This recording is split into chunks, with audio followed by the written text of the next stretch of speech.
আসসালামু আলাইকুম। আশা করি আপনারা সবাই ভালো আছেন। আজকে নিয়ে আসলাম কই মাছ রান্নার রেসিপি।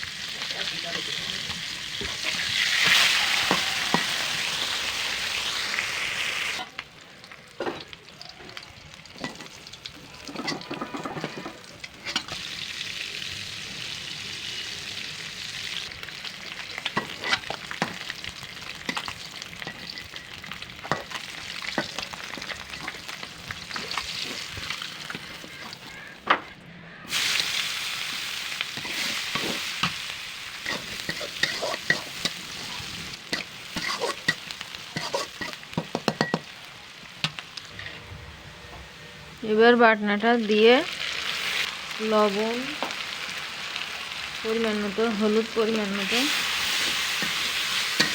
দিয়ে নাড়াচাড়া করে নিতে হবে যাতে মশলাটা না পুড়ে যায়।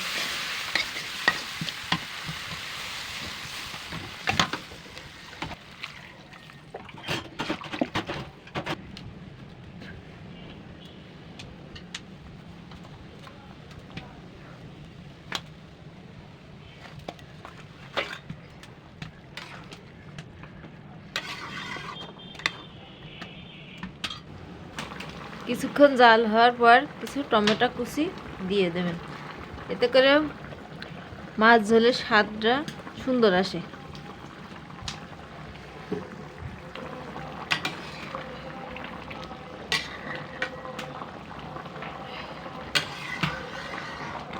উপর থেকে একটু ধনেপাতা ছড়িয়ে দিয়ে নামিয়ে নিতে হবে। আশা করি রেসিপিটা আপনাদের ভালো লাগবে। লাইক, কমেন্ট করে, সাবস্ক্রাইবার করে পাশে থাকেন। আল্লাহ হাফেজ।